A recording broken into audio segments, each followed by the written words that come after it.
ప్రతిపక్ష నాయకుడు. అధికారంలో ఉంటే దోసుకుంటా, ప్రతిపక్షంలో ఉంటే ఫామ్ హౌస్లో వండుకుంటా. ఇదా నీ విధానం?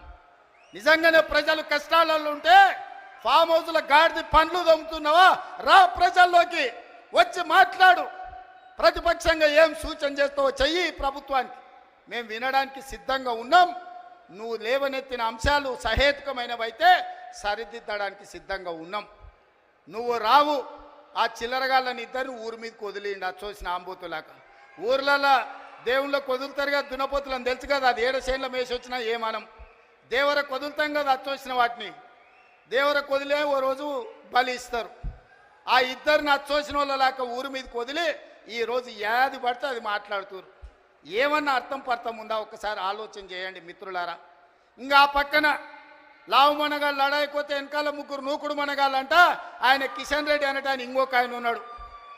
కేటీఆర్ ముందు రోజు మాట్లాడతాడు, రెండో రోజు కిషన్ రెడ్డి మాట్లాడతాడు.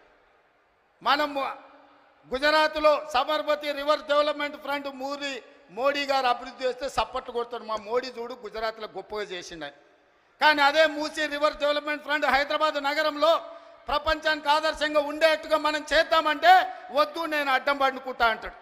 నేనన్నా నువ్వు మోడీ గులాంవా, గుజరాత్ గులాంవా, ఎందుకు అడ్డం పడుతున్నామని.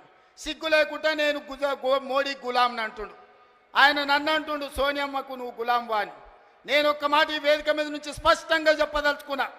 60 ఏళ్ళ ఆకాంక్ష, 1200 మంది బిడ్డల ఆత్మ బలిదానాలు జరిగిన తెలంగాణ రాష్ట్రం రాకపోతే కన్న తల్లిగా గొప్ప మనసుతో ఆంధ్రప్రదేశ్లో పార్టీ చచ్చిపోయినా ఈ తెలంగాణ రాష్ట్రాన్ని ఇచ్చిన సోనియమ్మ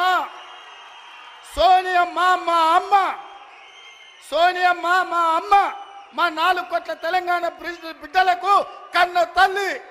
ఆమెకు ఊడిగం కాదు, ఆమె కాళ్ళు గడిగి ఆ నీళ్లు నెత్తి మీద చల్లుకున్నా అది తక్కువనే అవుతుంది. కిషన్ రెడ్డి, ఇప్పటికైనా నీ పాపాలు కడుక్కోవడానికి రా.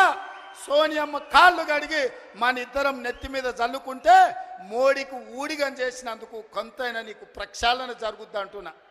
పార్లమెంటులో నిటారుగా నిలబడి ఈ దేశ ప్రధానమంత్రి నరేంద్ర మోడీ తెలంగాణ రాష్ట్రాన్ని సోనియమ్మ పార్లమెంటు తలుపులు బంద్ చేసి దుర్మార్గమైన పని చేసి తల్లిని చంపి పిల్లని బతికించింది.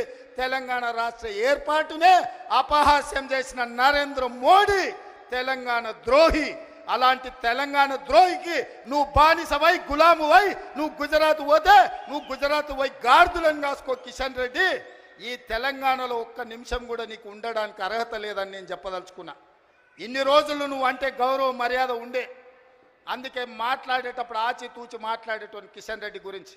కానీ కిషన్ రెడ్డి మీద ఉన్న గౌరవం నాకు 100% పోయింది. తెలంగాణ రాష్ట్ర ఏర్పాటునే వ్యతిరేకించి తెలంగాణ రాష్ట్ర పౌరుషాన్ని అవమానించిన నరేంద్ర మోడీకి నువ్వు గులాంగా మారినవంటే నువ్వు తెలంగాణ బతకడానికి అర్హత కోల్పోయినావు. కిషన్ రెడ్డి, తట్టపెట్ట జరుదుకొని నడువు గుజరాత్కు, నువ్వు ఆన్ని పోయి గులాంగిరి చేసుకో.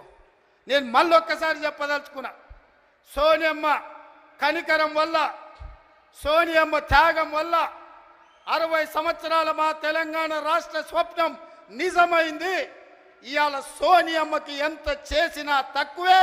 ఆ సోనియమ్మ కాళ్ళు గడిగి నెత్తి మీద చల్లుకోవడానికి మేమందరం సిద్ధంగా ఉన్నాం.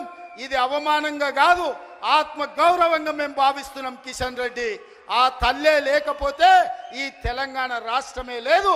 ఈ తెలంగాణ రాష్ట్రంలో ఆత్మ గౌరవంతో ఇంత వేలాది మంది మనం సభ జరుపుకునేటోళ్ళం కాదు. కిషన్ రెడ్డి, ఇప్పటికైనా తెలుసుకో. ఉద్యోగం మోడీ ఇచ్చిండు అనుకుంటున్నామేం. నీకు ఉద్యోగం ఇచ్చింది సికింద్రాబాద్ ప్రజలు. నీ ప్రజలకు కృతజ్ఞతగా ఉండు, నీ ప్రాంతానికి కృతజ్ఞతగా ఉండు. నీ ప్రాంత ఆత్మగౌరవాన్ని కాపాడలేనోడు ఇవాళ కాలేజీ ఉండుంటే ఈ కిషన్ రెడ్డిని, ఈ కేసీఆర్ను పొలిమేరలు దారి వరకు ధర్మమని చెప్పుండేవాడు. మనవాడే ద్రోహం చేస్తే పాతరేయండి, పక్కవాడు వస్తే పొలిమేరలు దాటించండి అని. ఇవాళ మిమ్మల్ని పాతరేసినా కూడా తప్పు లేదు కాలేజీ స్ఫూర్తిగా. చివరగా జయశంకర్ గారు 10 ఏళ్ళు కేసీఆర్కు సిద్ధాంతకర్తగా జయశంకర్ సార్ పేరు చెప్పుకున్నాడు. చివరికి ఆయన సొంత ఊరు అక్కంపేటను కూడా